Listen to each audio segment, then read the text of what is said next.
Iyi ni radiyo BBC gahuza miryango ivugira i Londres kuri metero 19 25 31 na 41.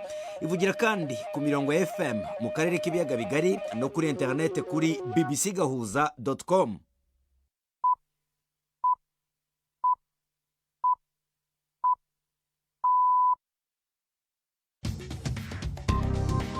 Ubu ni saa 10 n'igice ku isaha mpuzamahanga GMT, ni saa 12 n'igice ku isaha yo mu Rwanda no mu Burundi. Muri studio muri kumwe na Ferenga Kwaya. Dore ingingo z'ingenzi z'amakuru twabateguriye kuri uyu wa mbere tariki 25 z'ukwezi kwa munani mu 2025. Mu Burundi uyu munsi nibwo harangiye igikorwa cy'amatora yarateganyijwe muri uyu mwaka. Abanyagihugu batoye abayoboye imitumba n'amakaritsiye. Nipfuza yuko twokorana neza tugize ingorane akatwumviriza, kandi noneho twamutoye tumwizeye kuko twari tugize iminsi tumwiga. Jewe singenda gutora kubera ko ntavyo nzi ntaco ndabizi. Mu Rwanda ho haravugwa abanyarwanda barenga 500 batahutse bavuye muri Repubulika ya Demokarasi ya Kongo. Mu Rwanda kandi turajya gusura abaturage bavanywe mu birwa bya Sharita na Mazane bakajyanwa gutura mu Bugesera, ngo nubwo bubakiwe amazu aho bimukiye ngo bahuye n'ibindi bizazane. Turi hakurya hari ukuntu nguko nyine bagendaga bakajya nko mu burobyi bakabona ayo mafaranga, umwana akagera gute akabona n'uburyo yigamo. Ubwo rero abana nyine nabo ntabwo bari kwiga neza kubera ubushobozi bukeya. Nkuko bisanzwe kuwa mbere tubafitiye urubuga rw'imikino, ibi biganiro bihagarariwe na Mark niyo nkuru.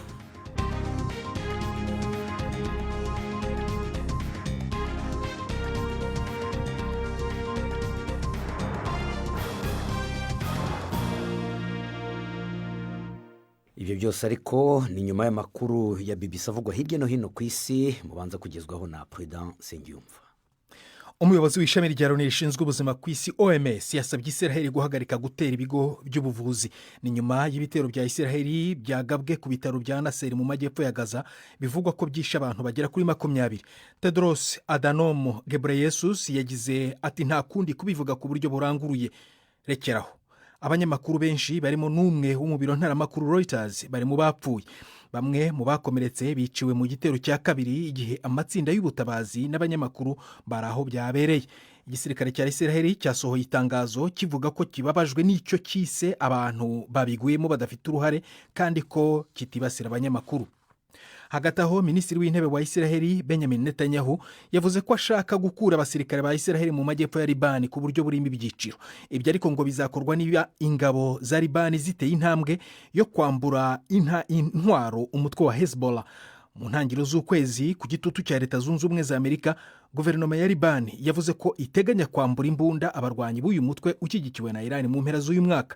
Umuyobozi wa Hezbollah Naim Qasim yatsindagiye ko uyu mutwe utazashyira intwaro zawo hasi. Yanatanze gasopo ko gushyira mu bikorwa iyi gahunda ya Libani byashora igihugu mu ntambara y'umwiryane. Umugore ushinzwe kurinda no kubungabunga ururimi rwo muri Ukraine yatanze impuruza ko igihugu cye kitazemera na rimwe ko Ikirusiya cyemerwa ku mugaragaro. Amakuru aravuga ko Moscow iri gusaba ko ururimi rw'Ikirusiya rwemerwa nka kimwe mu bigize amasezerano y'amahoro na Ukraine. Ariko Olena Ivanovska yatsimbaraye ko ibyo bitazigera bibaho. Inkuru ya Paul Moss mwijwe rya Siriake muhawe nayo. Biri mu ibwizwa shingiro ry'igihugu ko Ukraine ariko rurimi rwonyene rwemewe mu mategeko. Iki ni kintu kimaze igihe kirekire kibabaje bamwe mu banya Ukraine bavuga ururimi rw'Ikirusiya cyane cyane mu buseruko bw'ico gihugu. Rero ntivyo babitangaje mu gihe Uburusiya bwosaba ko Ikirusiya cemerwa mu biganiro by'amahoro. Ariko umuhuza ajejwe ivy'indimi muri Ukraine Olena Ivanovska avuga ko ivyo koba ari ukugerageza guhungabanya igihugu nk'uko bivugwa n'itorokanizo ry'amakuru ryo muri ico gihugu Interfax. Yababwiye ko ururimi no kwemera ari byo mushaha w'igihugu kandi ko atakintu na kimwe ushobora kugurana umushaha w'igihugu. Imirimbanyi zikora ubuvugizi mu Budage zasabye ko Abanyaafghanistan barenga 2,000 bemererwa kuza mu gihugu. Bose bemerewe ubuhungiro ariko ubusabe bwabo burakerererwa.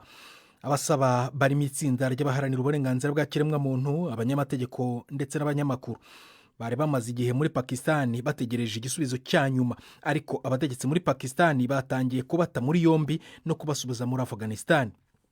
Impirimbanyi zivuga ko abo bagabo n'abagore bafite ibyago byo kwicwa urubozo cyangwa kwicwa n'abatalibani nibasubizwa muri Afghanistan. Aya ni amakuru ya BBC.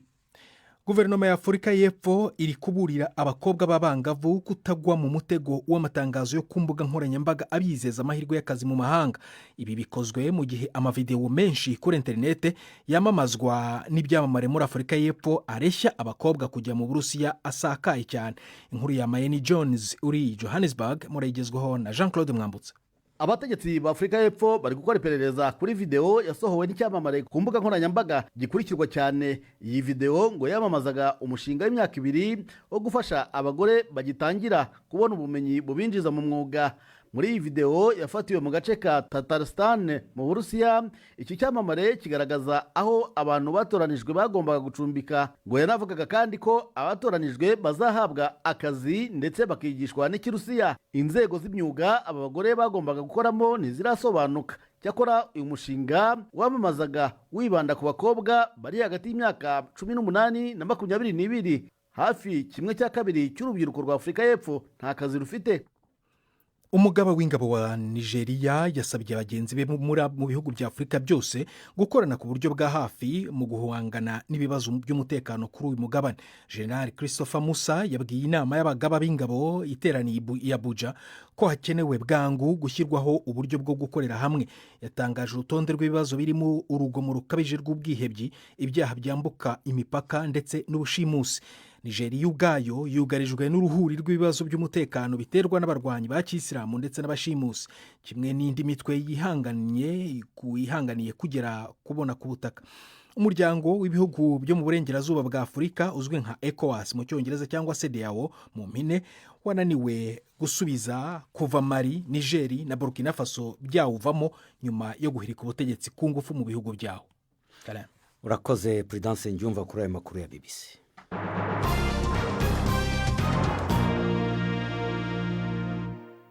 Arabibabwiye Prudence, biravuga yuko abantu bagera kuri 20 barimo abanyamakuru 4 bakorera ibitangazamakuru mpuzamahanga baguye mu bitero by'indege za gisirikare za Israeli ku bitaro bya Nasser biri mu majyepfo ya Gaza. Igisirikare cya Israeli cyavuze yuko kibabajwe n'abahaguye ariko ko kitari kigambiriye kwica abanyamakuru. Inkuru ya Yolande Nel muragezwaho na Florentine Kwizera. Amasanamu yerekana umwotsi uduga inyuma y'aho ibitaro bikuru mu manuko bwa Gaza bigabiwe kw'igitero. Muri video imwe umuganga yaboneka afashe impuzu zuzuye kwa maraso yariko yereka abanyamakuru haca haturika ikindi.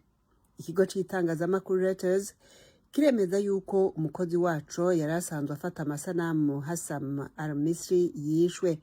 Yareka akora ku cuma kiri mu gasongero k'inzu gifasha kwerekana ikiganiro gica kuri televiziyo ikibiriraho caciye kizimubwo nyene igitero ca mbere kikiba.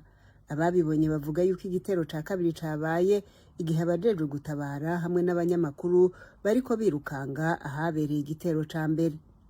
Associated Press yamenyesheje yuko umunyamakuru wayo Mariam Abu Daga nawe nyene yishwe, nico kimwe n'ukoresha kamera wa Al Jazeera Muhammad Salama hamwe n'abandi banyamakuru babiri Muat Abu Taha na Ahmad Abu Aziz.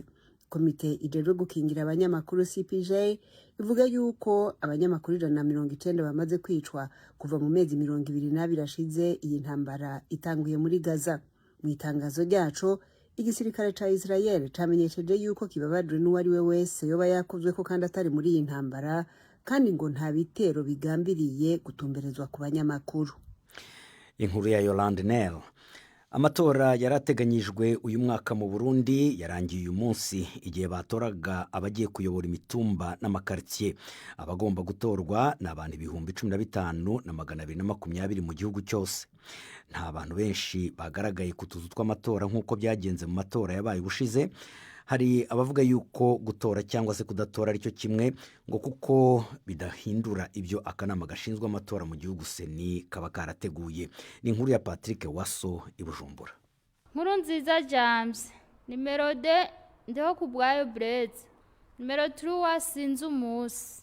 Aha turi muri bimwe mu biro vy'amatora mu gisagara ca Bujumbura aho batanguye guharura amajwi naho leta yari yatanze akaruhuko abaza gutora baza ari umwe nta mirongo miremire yari ihari ariko abashoboye kuza kurangura ico gikorwa bifuza ko abaza gutorwa botwarira bose. Twege twagiye gutora bamwe twagiye kuko ako kamo tumaze imisi tukumva twazindutseyo rero twaje mu mirimo ari uko tuvuyeyo. Nipfuza yuko twokorana neza tugize ingorane akatwumviriza kandi noneho twamutoye tumwizeye kuko twari tugize imisi tumwiga ace yongera dushikire n'imbere ibyo turiko turacuruza ibiciro ntibibandanye biduga. Twatoye nyene tuza gutora abaturongora kandi bigenda neza. Ndamwifuriza kuturongora neza muri quartier atuzaniye n'iterambere muri quartier. Turiko turebona yuko amatora ariko aragenda neza tukaba dusaba abariko baritoza ico turiko turabasaba yuko botwara bene gihugu bose neza tugashika kuri yambono kazoza. Hari n'abashimye kuja mu mirimo yabo imbere yuko baja gutora. Abase Nimpaye arangura imirimo yiwe mu isoko ya Kinama ni mu buraruko bw'isagara ca Bujumbura. Niyumviye yuko mu gitondo haba ari abantu benshi rero nagombye rero yuko nza kugenda afise umwanya wiyaguye kugira nze gutora indongozi zontwara mu myaka 5 iri imbere. Kubuza gutorwa ndamwifuriza umugisha ukororanirwa nkamwifuriza no gutwara neza abagiye kurongora kandi ndamwifuriza ko n'Imana yo muje imbere akazodutwara neza. Naho biruko hari n'abandi batashimye kuja gutora. Jewe singenda gutora kubera ko ntavyo nzi ntaco ndabizi. Ivyo vy'amatora nabo ngiye gutora ntavyo nzi vyari byo. Je nibaza yuko abantu benshi nka jewe nko niyumvira bareka kuja gutora kubera basanzwe bazi biza ko benshi baprefera kutaja kuja muri iyo nkino mico bakareka iyo théâtre kubera isanzwe yanditse bijyanye bari bindi vy'inyungu z'abandi bantu. Sinibaza yuko ijwi ryanje mpagurutse uno munsi nkagenda gutora hari ico riza guhindura uwo nza gutora mu mutwe wanje hayo yuko twaranabibonye mu matora yaheruka mu masondage byaboneka yuko bazoronka amajwi menshi mugabo ugasanga finalement nta jwi na rimwe baronse. Ibyo ntibitahuritse rero vyatumye binyereka yuko hariyo ibiba vyateguwe bigenda uko umuntu aja gutora canke adatora. Aya matora y'abazorongora imitumba n'amakaritiye yari amatora adasanzwe uyu mwaka ku bantu bamwe. Colonel Leonidas Bandezamaso yahoze arongoye intara ya Bururi ari bariko bahiganwa kurongora umutumba wa Nyamiyaga muri komine Bururi aho asanzwe avuka. Mbayahaga Isdor umuyobozi mukuru w'ishirahamwe gimbure bizuku Onatur ari bahiganwa kurongora umutumba wa Gihinga mu ntara ya Mwaro ya kera. Nayo uwigeze kwitoza mu kibanza c'umukuru w'igihugu mu mwaka wa 2020 no kuba umushinga amateka uyu mwaka mu kwezi kwa gatandatu Dieudonné Nahimana yitoje kurongora umutumba wa Gabwe muri zone Kanyosha. Patrick Waso Ibujumbura. Ibujumbura ubu ni saa 12:43 aho Ibujumbura ndetse n'i Kigali mu Rwanda. Hano i Londres ni saa 11:43 mu kanya tukaba tugiye kujya muri Kongo ahavugwa imirwano muri teritwari ya Kirehe aho ni muri Kivu y'Amajyepfo yatumye abantu benshi bareka utwabo bakahunga ndetse ngo hari n'ababuze ubuzima. BBC gahuza miryango Igoma ni kuri FM 93 n'ibice 8. Tubanza ariko mu Rwanda kuri uyu wa mbere abanyarwanda bagera kuri 500 bari impunzi muri Repubulika ya Demokarasi ya Kongo bakiriwe ku mupaka wa Rubavu. Benshi mu bakiriwe uyu munsi ni abagore n'abana. Bavuga yuko batinyaga gutaha kubera ko bumvaga amakuru bahabwaga n'abarwanyi ba FDLR bababuzaga gutaha. Nyuma yo kwakirwa aba bavuga yuko ngo ari abasivile bagiye kujyanwa mu nkambi y'agateganyo ya Nyarushishi iri ku wundi mupaka u Rwanda ruhana na Kongo mu karere ka Rusizi. Nibamara kubarurwa ndetse bakanavanwa aho ngaho muri iyo nkambi bazajyanwa aho bazaba bakomotse. Kuva aho umutwa AFC M23 ufatiye umujyi wa Goma hamaze gutahuka abanyarwanda babarirwa mu bihumbi 3. Ni inkuru mugezwaho na Jean Claude Mwambutsa uri Kigali. ku mupaka wa Rubavu aba 533 bakiriwe n'umukuru w'akarere Prosper Muhirwa wababwiye ko bafashe icyemezo cyiza cyo gutaha kandi ko mu Rwanda baje ari amahoro. Abatashye bigaragara ko biganjemo abagore n'abana ndetse n'umubare mutoya w'abagabo. Benshi bavuga ko batashye baturuka mu duce twa Nyiragongo, Masisi, Rucuru na Warikare. Bamwe muri bo bumvikanye bavuga ko batinze gutahuka kubera amakuru bahabwaga ko ugeze mu Rwanda agirirwa nabi. Ngo hari n'abatinye gufata umwanzuro kubera gutinya ijisho ry'abarwanyi ba FDLR babacaga intege zo gutaha. Nyuma yo kubakira bamenyeshejwe ko bagiye kujyanwa mu nkambi y'agateganyo iri mu karere ka Rusizi. Ntabwo ari bugufi ugereranije naho binjiriye kuko hegereye cyane umupaka wa Bukavu. Umuyobozi w'akarere ka Rubavu yababwiye ko mu nkambi ya Nyarushishi bazafashwa kubona ibyangombwa bibaranga kandi banahabwe impamba izabafasha kwinjira mu buzima busanzwe. Bazahabwa ibyo kuzabafasha kwinjira mu buzima busanzwe. Hari ibihumbi 48 bigenewe ibyo kurya mu gihe cy'amezi 3 kandi ayo abarwa kuri buri muntu. Byumvikane ko imiryango izajya ifata amafaranga atandukanye bitewe n'uko bangana. Icya kabiri ni amadolari 250 kuri buri muntu urengeje imyaka 18. Mu gihe uri munsi y'imyaka 18 abarirwa amadolari 150. Aba batashye bageze icyiciro gikurikira. Abandi basaga 3,000 batashye kuva aho umutwe wa M23 ufatiye umujyi wa Goma, ndetse aba mbere bakaba baratashye baherekejwe n'intumwa z'uyu mutwe. Abatashye bose bavuga ko bari abasivile badakeneye kunyuzwa mu ngando nk'uko bikorerwa abahoze mu mutwe wa FDLR bo babarirwa mu rwego rw'abasirikare. Jean Claude Mwambutsa, BBC Gahuzamiryango, i Kigali. Twambuke hakurya umupaka wa Repubulika ya Demokarasi ya Kongo, aho umutwe wa AFC M23 urega leta ya Kinshasa gukoresha abacanshuro mu bitero byabaye ku cyumweru mu duce twa Kadasobwa no mu nkengero zaho muri teritwari ya Karehe, aho ni mu ntara ya Kivu y'Epfo. Uyu mutwe uvuga yuko iyo mirwano yahitanye abaturage batari bake, abandi benshi bakurwa mu twabo. Kugeza ubu abategetsi ba Kongo ntacyo barabivugaho. I Nairobi, reka tubibwirwe na Siriake Muhawe nayo.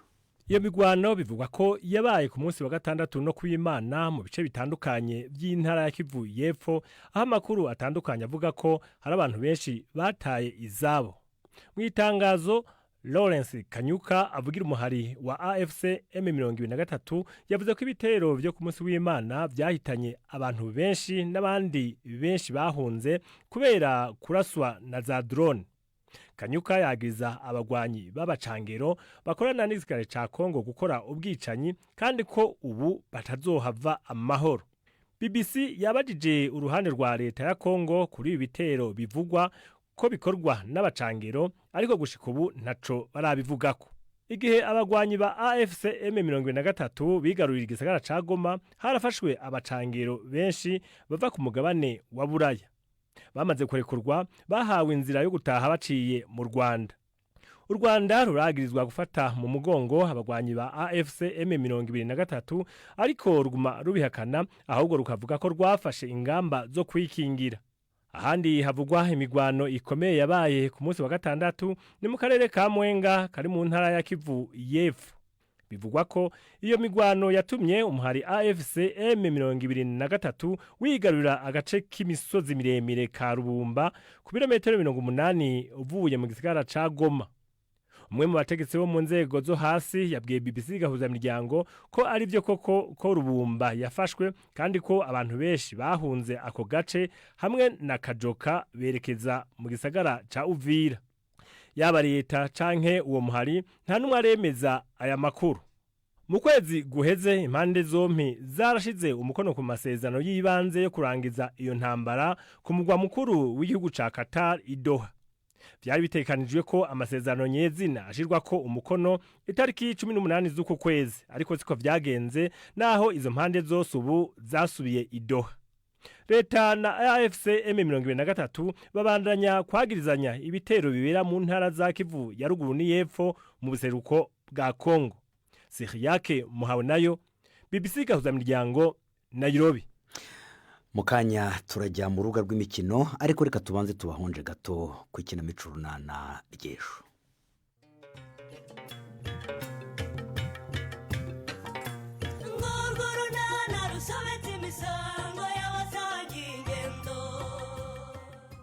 mu kiganiro unana cyo kuri wa kabiri twabateguriye nyuma y'imyidagaduro rero ubu noneho tugiye gutangira ibiganiro nk'uko mwabibwiwe kuri gahunda. Reka rero uyu mwanya tuwuharire Chris umuyobozi w'ikigo nderabuzima cya Nyarurembo. Reka tuwumuharira tuganirize byimbitse. Sheri ngonde ni 12:45 kuri BBC. Ibyo rero muzabyumva ejo kuwa kabiri saa 12:45. Mbere yo kujya mu mikino reka tubanze tubajyane mu Rwanda. Bamwe mu baturage bahoze batuye ku birwa bya Sharita mu kiyaga cya Rweru n'Amazane mu kiyaga cya Cyohoha barasaba leta kubashakira amasambu nyuma yaho bategekewe kwimuka bakava muri ibyo birwa.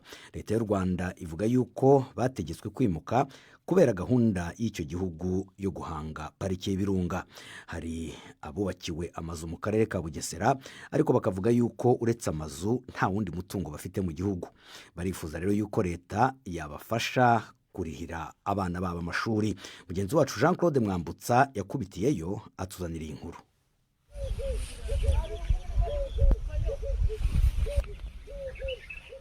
Ku cyambu cya Nyagisenyi kiri ku kiyaga cya Rweru ni mu murenge wa Rweru w'akarere k'Ubugesera. Muri iki gihe cy'uruzuba amazi asa n'ayahunze inkombe kuko yagabanutse cyane. Ahari icyambu nyirizina buhari amato makeya, amwe muri yo yamezemo ibyatsi birebire, inyoni ziridagadura.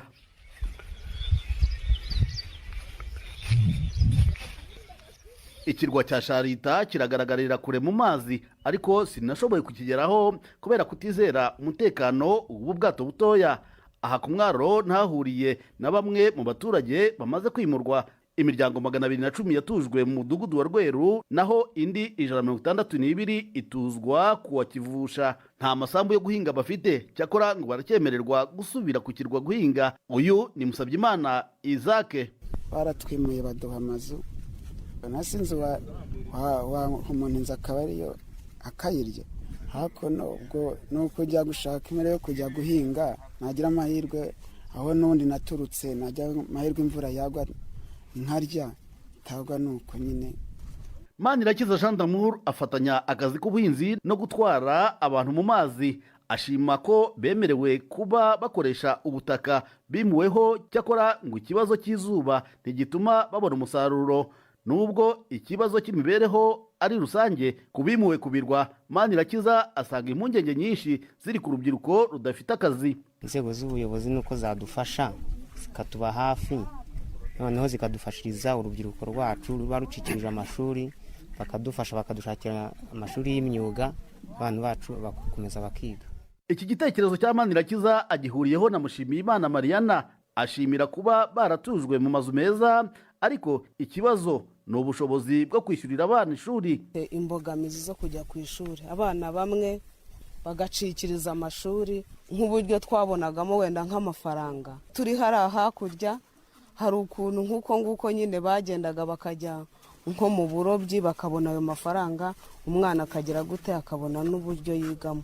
Ubwo rero abana nyine nabo ntabwo bari kwiga neza kubera ubushobozi bukeya bwo kutabona amafaranga. Leta y'u Rwanda ivuga ko ikibazo cyo kwimura abaturage ku birwa bya Sharita n'Amazane biri muri aka gace cyihutirwa. Gusa ingorabahizi izakomeza kuba iyo kubabonera ubutaka bwo guhinga, dore ko no ku baturage basanzwe batuye iki ari ikibazo kitaboroheye. Jean Claude Mwambutsa, BBC Gahuzamiryango mu murenge wa Rweru w'akarere ka Bugesera.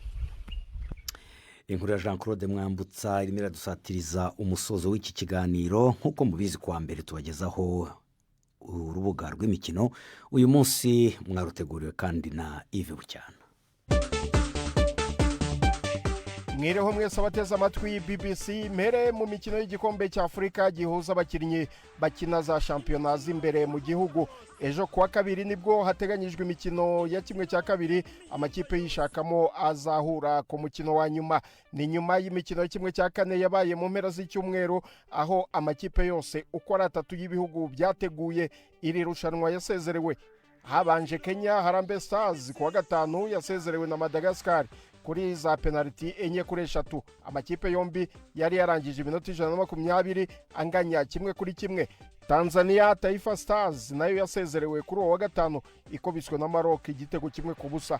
Kwa gatandatu Uganda yakuwemo na Senegal nayo itsinzwe 1-0. Ni mu gihe kandi Sudan yasezereye Algeria kuri za penaliti enye kuri 2 nyuma yo kurangiza iminota 120 amakipe yombi anganya 1-1. Ejo kuwa kabiri i Dar es Salaam Madagascar izahura na Sudan. Nyuma y'uwo mukino Maroc ikazahura na Senegal ku kibuga cyitiriwe Mandela i Kampala muri Uganda. Mu Burundi shampiyona y'umupira w'amaguru yarakinwe ku munsi wayo wa kabiri. Aigle Noir ifite igikombe yatsinze Royal Vision ibitego 2-0. Le Messager itera Vitaro 1-0. Musongati itsinda Ngozi City 1-0. Olympic Star itsinda Interstar 1-0. Bumamuru nayo yatsinze Rukinzo 1-0. Kwa gatandatu Garage Express itsinda Dynamique 2-0. Nayo Flambeau du Centre inyagira Green Farmers 2-0. Ni mu gihe Kayanza United yanganyije na Muzinga 1-1. Nyuma y'uwo munsi wa kabiri Aigle Noir, Flambeau na Bumamuru zose zifite amanota 6. Tujye mu Bwongereza shampiyona ya English Premier League mu mpera z'icyumweru yarakomeje. Manchester United byayo biracyara amayobera. Arsenal yateye 5 naho City ikobitirwa mu rugo. Ibindi reka tubibwirwe na Prudence Ngyumva. Nyuma yo gutsindwa na Arsenal 1-0 kuri stade yayo mu mukino wa mbere wa shampiyona mu cyumweru gishize, umutoza Ruben Amorim ndetse na benshi mu bafana b'amashitani atukura barengejeho bibanda ku cyizere babonye mu buryo ikipe yahangaye The Gunners ifatwa nk'iri kumashanira igikombe. Ariko Fulham Craven Cottage yerekanye ko bishobora kuba icyizere kiraza amasinde, kuko nubwo Manchester United yinjije igitego cya mbere cyashoboraga kwiha amanota 3, yagombowe ku buryo busa n'ubwaranze ibibazo yagize muri shampiyona ishize byatumye irangiza ku mwanya wa 15. Ni igitego cyarubije umutoza wa Fulham Marco Silva wanemeje ko cyatumye atakaza amanota 2. Ndatekereza ko buri muntu ku isi yabonye uko byagenze. Ntekereza yuko byoroshye. Abakinnyi babiri bari bitaruye abandi, umukinnyi umwe wateye umupira asunika undi. Uwabirebye wese kuri televiziyo cyangwa muri stade yabonye uko byagenze kimwe nanjye. Everton yabonye insinzi ya mbere kuri stade nshya Hill Dickinson ku bitego 2-0 bwa Brighton, mu gihe Arsenal yanyagiye Leeds 5-0 birimo 2 bya rutahizamu mushya Victor Gyökeres. And Gyökeres now wheeling a run into the area, shoots and scores. Ariko insinzi ya Arsenal yatokojwe n'imvune ebyiri zikomeye kuri Bukayo Saka na Martin Odegaard. Manchester City yandagarijwe iwayo itsindwa na Tottenham mu 2-0 mu mukino wa 10 umutoza Pep Guardiola atsinzwe na Spurs kuva yatangira gutoza mu Bwongereza. Muri iri joro Newcastle irakira Liverpool mu mukino urimo inzika ziterwa na rutahizamu Alexander Isak warahiye ko ashaka gutozwa na Arne Slot wa Liverpool. Kuri Newcastle United kubona amanota 3 byari bisanzwe bisa nk'indoto ku ikipe itaratsinda Liverpool muri Premier League kuva muri 2015. Ariko kubona Isak atari bugaragare muri uyu mukino i St James's Park byongera igishyika ku mutoza Eddie Howe utoza iyi kipe itarinjiza igitego mu mikino ine yose Newcastle iheruka gukina idafite Alexander Isak. Urakoze cyane Prudent. Ahandi ku mugabane w'Uburayi Kylian Mbappe yaraye afashije Real gutsinda Osasuna ibitego 3-0, yatsinzemo 2, ikindi gitsindwa na Vinicius Junior. Ku wa gatandatu Barcelona nayo yari yatsinze biyigoye Levante ibitego 3-2. Aha ni naho nsoreje ay'imikino nabahitiye mu uyu munsi gendi Yves Bucyana. Imikino yo mu mihingo yose. Arakoze Yves Bucyana watugezagaho amakuru y'imikino y'amarasoza iki kiganiro cyacu. Ariko mbere yuko dutandukana mbibutsa mwe mu makuru twabagejeho uyu munsi. Mu Burundi uyu munsi nibwo harangiye igikorwa cy'amatora yarateganyijwe muri uyu mwaka. Abanyagihugu bakaba batoye ababayoboye mu mitumba ndetse n'amakartier. Naho mu Rwanda uyu munsi bakiriye abanyarwanda bagera kuri 500 batahutse bavuye muri Repubulika ya Demokarasi ya Kongo aho bari impunzi. Reka ndangize shimira abagenzi banjye bamfashije kubategurira bino biganiro. Shimire Zabi Kurush wari hano mu buhinga bw'ibyuma. Shimire kandi na Mark niyo nkuru waruhagarariye aya makuru. Mwari kumwe na Felenga Kwaya na Hejo.